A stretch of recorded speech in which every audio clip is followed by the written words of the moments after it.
Hello friends, तमारू स्वागत है मारी चेनल कृष्णा टेस्टी टेबल में। आज આપણે બનાવીશું શિયાળા માટે ગરમા ગરમ મિક્સ વેજીટેબલ સૂપ। આ સૂપ માત્ર 10 થી 15 મિનિટમાં બની જશે અને આ સૂપ બધાને બહુ જ ભાવશે। તો આ મિક્સ વેજીટેબલ સૂપ એકવાર જરૂર ટ્રાય કરજો, તો ખૂબ જ ટેસ્ટી લાગે છે।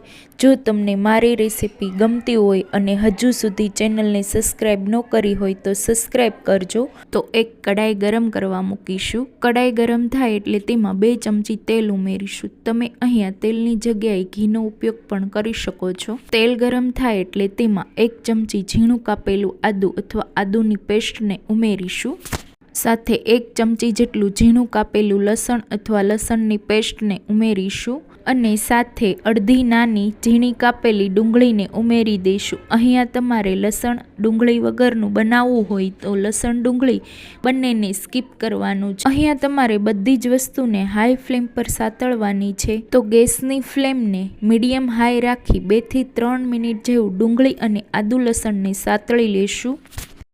હવે આદુ લસણ અને ડુંગળી સારી રીતે સતળાઈ ગયું છે તો તેમાં બીજા શાકભાજી ઉમેરી દઈશું। અહીંયા મેં એક નાનું ગાજર, જો કપથી માપીએ તો અડધો કપ જેટલું ઝીણું કટ કરેલું ગાજર, અડધો કપ ઝીણી કટ કરેલી ફણસી, 3 થી 4 ચમચી મકાઈના દાણા ઉમેરીશું। ગેસની ફ્લેમને થોડી હાઈ કરી 2 થી 3 મિનિટ જેવું સાતળી લેશું। અહીંયા તમારે બધા શાકભાજી ક્રન્ચી રહે તે રીતે સાતળવાના છે, તો સૂપનો સ્વાદ છે એ એકદમ સારો એવો આવશે। તો આ રીતે સારી રીતે 3 મિનિટ જેવું સાતળી લીધું છે।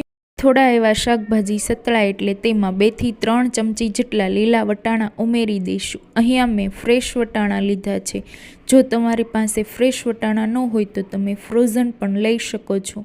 1 મિનિટ જેવું વટાણાને સાતળી લીધા। 1 મિનિટ જેવું થાય એટલે અડધો કપ ઝીણી કટ કરેલી કોબીજને ઉમેરી દઈશું। અહીંયા 1 મિનિટ જેવું ફરીવાર સાતળી લેશું। કોબીજ થોડીક એવી સતળાઈ જાય એટલે તેમાં ઝીણું કટ કરેલું અડધો કપ કેપ્સિકમને ઉમેરી દઈશું। હવે કોબીજ અને કેપ્સિકમને હાઈ ફ્લેમ પર 1 થી 2 મિનિટ જેવું સાતળી લેશું।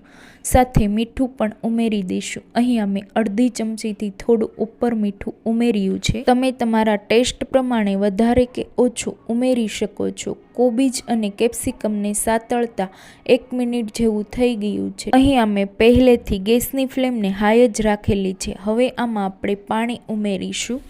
તો આ રેસીપી 4 થી 5 લોકો માટે સૂપ બનાવી રહ્યા છીએ, તો અહીંયા તમારે 600 થી 700 ml પાણી ઉમેરવાનું છે। અહીંયા મારી પાસે 200 mlનો કપ છે, તેનાથી મેં 3.5 કપ જેટલું પાણી ઉમેર્યું છે। હવે આ મિશ્રણને સારી રીતે મિક્સ કરી હાઈ ફ્લેમ પર 5 થી 7 મિનિટ જેવું ઉકળવા દઈએ। અહીંયા તમારે 5 મિનિટ જેવું થશે એટલે પાણી ઉકળવા લાગશે અને બધા જ શાકભાજી આ રીતે તરવા લાગશે। તો આપણે અહીંયા 5 મિનિટ જેવું થાય એટલે તેમાં એક બાઉલમાં 1 ચમચી કોર્નફ્લોર લઈ 4 થી 5 ચમચી જેટલું પાણી ઉમેરીશું અને સ્મૂથ મિશ્રણ બનાવી ઉકળતા સૂપમાં રેડી દેશું।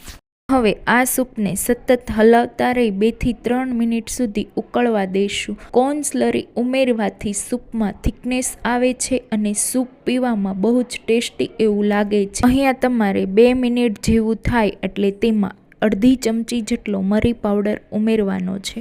અહીંયા મેં તીખાશ માટે મરી પાવડરનો જ ઉપયોગ કર્યો છે। જો તમારે થોડું વધારે તીખું બનાવવું હોય તો તમે લીલા મરચાંના ટુકડા પણ ઉમેરી શકો છો। સૂપ ફરીવાર ઉકળવા લાગે એટલે તેમાં અડધી ચમચી જેટલો સોયા સોસ ઉમેરીશું। સોયા સોસ ઉમેરવો ઓપ્શનલ છે।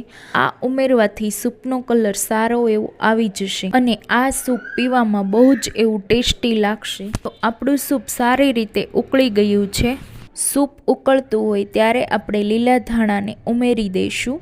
ઉકળતા સૂપમાં લીલા ધાણા ઉમેરવાથી લીલા ધાણાનું નેચરલી બહુ સારો એવો ટેસ્ટ આવે છે।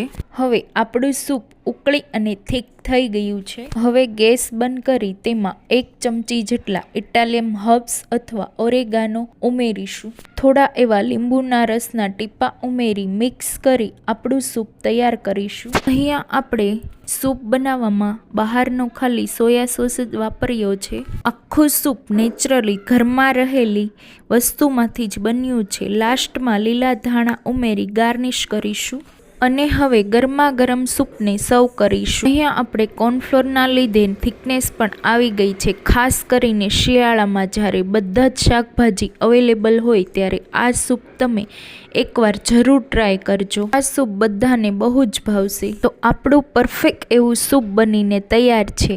આ રેસીપી કેવી લાગી? રેસીપી ગમી હોય તો મારા વિડીયોને લાઈક કરજો, શેર કરજો અને મારી ચેનલને સબસ્ક્રાઈબ કરજો. આવી જ નવી રેસીપી જોવા માટે બેલ આઇકન બટનને પ્રેસ કરજો એટલે નવી રેસીપીના નોટિફિકેશન આવે.